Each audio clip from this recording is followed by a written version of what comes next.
শারদীয় দুর্গাপুজোর মহাষ্টমীতে চলছে কুমারী পূজার আয়োজন।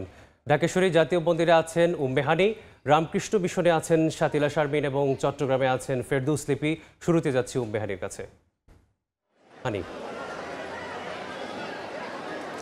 শারদীয় দুর্গাপূজার তৃতীয় দিন আজকে মহা অষ্টমী এবং সকালে কিন্তু অষ্টমী বিহিত পূজা দিয়ে কিন্তু শুরু হয়েছে আজকের দিনের আনুষ্ঠানিকতা। এবং এখনও কিন্তু আমার পেছনে জাতীয় মন্দিরের যে মণ্ডপটি রয়েছে সেখানে কিন্তু পুজোর আচার অনুষ্ঠান চলছে। এবং একটু বলে রাখি যে দুর্গোৎসবের সবচেয়ে যে গুরুত্বপূর্ণ দিনগুলো রয়েছে সেটির কিন্তু একটি আজ, এবং আজকের এই দিনে আসলে দেবী দুর্গার পূজার যে মূল তাৎপর্য সেটি হলো অসুর বিনাশী শক্তিকে আহ্বান। এবং সকাল থেকেই কিন্তু ভক্তদের ভিড় শুরু হয়েছে এখানে, এবং সবাই পূজা প্রার্থনার অঞ্জলিতে অংশ নিতে এসেছেন। এবং শাস্ত্র মতে কিন্তু এবার অষ্টমীর দিনে দেবী চামুণ্ডার পূজা হয়, এবং আজকের দিনে যে মূল আকর্ষণ সেটি হলো অঞ্জলি প্রদান। এবং পুরোহিতরা কিন্তু সেই সকাল থেকে 16 উপাচারে দেবীর পূজা করছেন। এবং অষ্টমী আরেকটি বিশেষ দিক হলো আজকের দিনে মহিষাসুর মর্দিনী রূপে দেবীকে পূজা করা হচ্ছে, এবং অর্থাৎ তিনি দানব নিধন করে বিশ্বের শান্তি প্রতিষ্ঠা করেছিলেন। এবং আজকের পূজার সেই শক্তিরই আসলে আহ্বান জানানো হচ্ছে। এবং এখনও চলছে কিন্তু অষ্টমী বিহিত পূজার কাজ, এবং সাথে অঞ্জলি প্রদানেরও প্রস্তুতি চলছে। একটু পরে কিন্তু ভক্তদের হাতে আসলে বেলপাতা ও ফুল নিবেদন করা হবে, যা ভক্তরা দেবীর চরণে নিবেদনও করবেন। এবং অষ্টমীর এই তিথিতে আসলে অনেক ভক্ত সমাগম এখানে, এবং এখানে কিন্তু কেউ পরিবার নিয়ে এসেছেন, কেউ কেউ উপবাস থেকে অঞ্জলি দিবেন, এবং তারা কিন্তু আমাদের বলছেন। এবং অষ্টমীর আরেকটি বিশেষ অনুষ্ঠান হলো কুমারী পূজা। আজকে কিন্তু একজন কুমারীকে আসলে বিশেষ পুজোর মাধ্যমে নারী শক্তির আসলে আহ্বান করবে। এবং এই মুহূর্তে ঢাকার রামকৃষ্ণ মিশনে রয়েছে আমাদের আরেকজন সহকর্মী শাতিলা শারমিন, তিনি জানাবেন সেখানকার সর্বশেষ।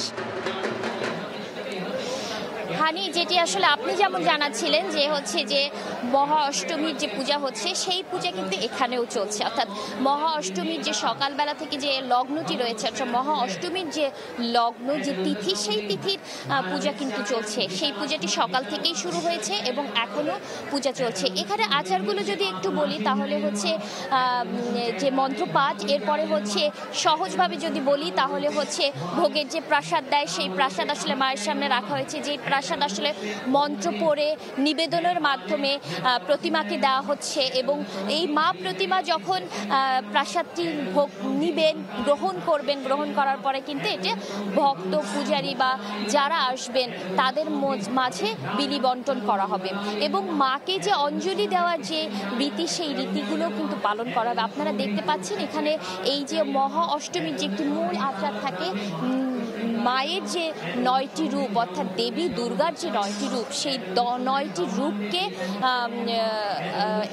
9টি পত্রিকার মাধ্যমে প্রকাশ করে এখানে প্রতিস্থাপন করা হয়। এবং সেই প্রতিস্থাপনে আসলে মাতৃ দেবী দুর্গা বিভিন্ন রূপে পূজিত হন। আর সবচেয়ে বড় আকর্ষণ যেটি রামকৃষ্ণ মিশনের, অর্থাৎ শ্রী রামকৃষ্ণ যেটি প্রবর্তন করেছিলেন যে মায়ের মাতৃরূপকে পূজা করার, অর্থাৎ একজন কুমারী মেয়ে, যে সদ্য কুমারী মেয়ে, সেই সদ্য কুমারী মেয়েকে নানা আচারে গহনায় সাজিয়ে নতুন কাপড় পরিয়ে তাকে সুন্দর করে সাজিয়ে আসলে মাতৃরূপে পূজা করার যে সুন্দর রীতি তিনি প্রচলন করেছিলেন, তারই ধারাবাহিকতায় রামকৃষ্ণ মিশনে কিন্তু এই কুমারী পূজা হয়। কুমারী পূজা বলা যায় যে মহা অষ্টমীর একটি সবচেয়ে বড় আকর্ষণ হয়ে থাকে। সারা দেশের যে পূজা মণ্ডপগুলো মহা অষ্টমীর পূজা হচ্ছে, সেই পূজার পাশাপাশি কিন্তু এই কুমারী পূজা একটি বড় আকর্ষণ নিয়ে আসে। আমরা দেখছি যে এই রামকৃষ্ণ মিশনের যে প্যান্ডেলটি করা হয়েছে, সেই প্যান্ডেল কিন্তু এখন কানায় কানায় পূর্ণ হয়ে গেছে। কারণ ভক্ত অনুসারী যারা এসেছেন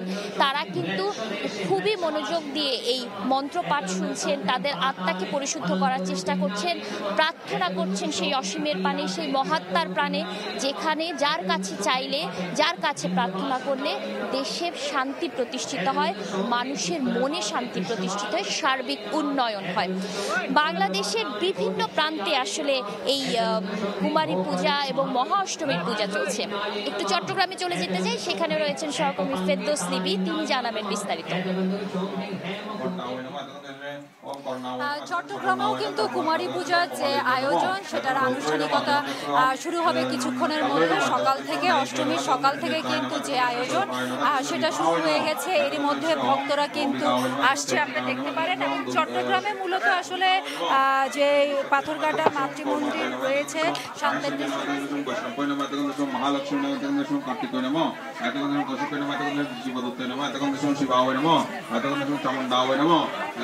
জানেন যে পূজা কুমারী পূজা যেটা হয় সেটা মূলত কুমারীর যে দেবীর যে মাতৃরূপ সেটা কিন্তু জীবন্ত রূপে যে পূজাটা হয় সেটা অষ্টমীর কুমারী পূজাতে হয়। এবং অষ্টমীর সকালে দেবীকে মূলত আসন, বস্ত্র, নৈবেদ্য, পুষ্পমাল্য, চন্দন, ধূপ, প্রদীপ দিয়ে পূজা করেন ভক্তরা। এবং সে কারণে সকাল থেকে ভক্তরা কিন্তু এই যে শান্তিনেশ্বরী মন্দির সেখানে আসতে শুরু করেছেন। এবং অষ্টমী তিথির পূজায় 9টি পাত্রে বিভিন্ন রঙের পতাকা স্থাপন করা হয়, যা দেবীর 9টি শক্তিকে উৎসর্গ করা হয়। এবং পূজা শেষে দেবী দুর্গাকে পুষ্পাঞ্জলি প্রদান করা হয়। এবং সে আয়োজনের কিছুক্ষণের মধ্যে শুরু হবে। এবং আজকে এই মন্দিরে আমরা জানতে পেরেছি 6 জন কুমারীকে পূজা দেওয়া হবে। এবং তাদের মোটামুটি যে প্রস্তুতি সেটা সম্পন্ন হয়েছে। এবং কিছুক্ষণের মধ্যে পূজার যে আনুষ্ঠানিকতা সেটা শুরু হবে। এবং ভক্ত যারা আছেন তারা কিন্তু দেবীর যে পুষ্পাঞ্জলি সেটা দেওয়ার জন্য প্রস্তুত, আশীর্বাদ নেওয়ার জন্য প্রস্তুত। এবং মূলত আসলে নারীর যে শক্তি, মাতৃ যে শক্তি, সেই শক্তিকে পূজা রূপে এই কুমারীর মধ্য দিয়ে উঠে আসে। এবং কারণে কিন্তু অষ্টমী পূজা বিশেষভাবে তাৎপর্যপূর্ণ সনাতন ধর্মীদের কাছে। তো এই ছিল আমার কাছে এখনো পর্যন্ত সর্বশেষ। রাজধানী ঢাকা এবং চট্টগ্রাম থেকে জানছিলাম মহা অষ্টমীর সর্বশেষ।